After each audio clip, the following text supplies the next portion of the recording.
हम अपने इर्द गिर्द नजर दौड़ाएं तो हमें जगह जगह इंसानी शक्लों में ऐसे दरिंदे या कह लें कि भेड़िए नजर आएंगे जो जुल्म की हर हद को पार कर चुके हैं।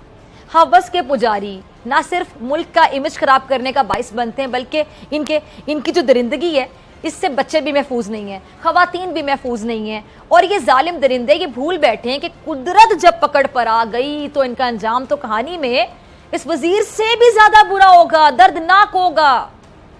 मुझे समझ नहीं आती मुआशरा ये जो हमारा है किस तरफ जा रहा है।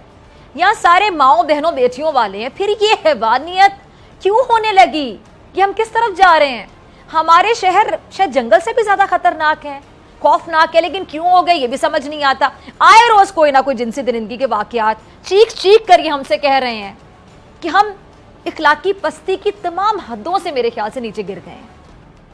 कौन है इसका जिम्मेदार? क्या हम सब अपने आप से पूछेंगे यहाँ क्यों खवातीन की इज्जत गैर महफूज होती चली जा रही है?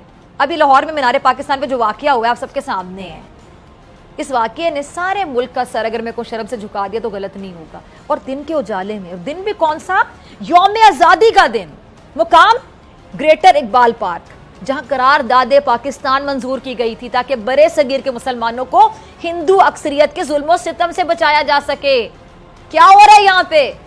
और इसी तारीखी मुकाम पर एक नहत्ती अकेली लड़की की इज्जत को जिस तरह पामाल किया गया, वो भी कोई एक या दो दरिंदों ने नहीं बल्कि पूरे जत्थे ने, सैकड़ों दरिंदे एक साथ टूट पड़े। एक तरफ वो अकेली लड़की और दूसरी तरफ 400 दरिंदे, भेड़िए, क्या कौम है उनको। और फिर हवा की बेटी का लिबास भी तार तार हुआ, इज्जत भी, अखलाकियात का भी जनाजा निकला और पाकिस्तानियत भी।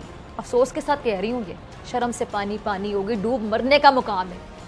मैं कहती हूँ लोगों को 400 के 400 के पूरे जत्थे को यहीं लाकर इसी मैदान में निशाने इबरत बना देना चाहिए। ये जो हिरासा करने का वाकया पेश आया है ये कोई नया नहीं है, ये बीमारी तो पूरे मुल्क में फैली हुई है और इस बीमारी का इलाज अब बहुत ज़्यादा ज़रूरी हो गया है।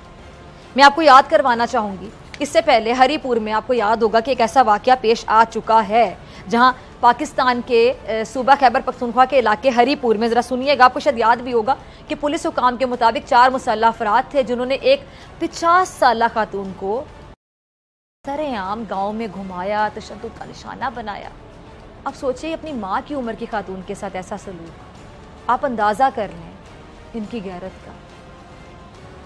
और लाहौर के करीब छांगा मांगा के जंगल में भी आए दिन खवातीन की इज्जत से खिलवाड़ होता है और यहाँ आने वाली जो फैमिलीज़ हैं उन्हें किस तरह हिरासा किया जाता है, खवातीन की तजलील की जाती है। और सबसे ज़्यादा अफसोस का मुकाम कि कोई पूछने वाला नहीं है। 14 अगस्त वाला दिन सोचिए, 14 अगस्त वाले दिन भी हवा की इस बेटी को आज़ादी नहीं मिली और इस वाक़ये ने हमें ये एक्चुअली बताया है कि हम आज़ाद होने के बावजूद अपने नफ्स के गुलाम हैं। वो हर जगह जा सकती है, उसे जाना चाहिए, मगर एक बाप के तौर पे जो जानवरों वाला समाज। अच्छा मलक साहब, मैं मलक साहब की लॉजिक अपनी जगह होगी। ये दरिंदे जिन्होंने हवा की बेटी के साथ की है, ये जाए हाँ बाहर अमेरिका, यूरोप, उधर करके दिखाए, किसी को करके दिखाए। नहीं, जिस तरह यार कमाल है कि औरत बाहर भी लिबास ऐसे पहनती है, जहां कानून ना हो वहां माफिया आ जाता है। नहीं। अब हम बच्चियों को ये कहेंगे तू क्यों गई, तू क्यों गई? मैं कह रहा हूं इसी लिबास में यूके में बच्चियां फिरती हैं, वो बात की यूरोप में भी फिरती हैं। मुझे बताए वहां क्यों कोई जुर्रत नहीं करता? यहाँ की पुलिस आपकी गुलाम है, उनको आपने कब्जों पे लगा दिया है। उन्होंने आजकल पुलिस काम कर रही है 1.25 अरब रुपए का लेन देन का। अब मैं कुछ बातें मारिया आप मुझे सुन पा रही हैं मारिया साहब? जी जी बिल्कुल मारिया जी। मैं आपसे 100% नहीं 1000% इत्तेफाक करता हूँ वुमेन राइट से, बल्कि वुमेन राइट्स तो और ज़्यादा होने चाहिए जिसकी जो उसका कंट्रीब्यूशन एज अ मदर और जो उसकी है। लेकिन सवाल ये एज अ फादर, ये जो समाज बन गया है, मैं कैसे घर सुकून से बैठूँ अपनी बेटी को भेज के? मैं बखुदा जानता हूँ, मैं हल्फन कहता हूँ कि मैं अपने से ज़्यादा अपनी माँ के राइट समझता हूँ, अपने से ज़्यादा अपनी बहन के या बीवी के राइट समझता हूँ। लेकिन यार इन डंगरों के सामने how can I send my daughter unprotected? मैं एक फादर के तौर पे क्या करूँ? काजी साहब, एक तो सबसे बड़ी बात है कि ये ऐसी टॉपिक पे जब खवातीन बात करती है ना तो आदमी बहुत कम हमें सुनते हैं।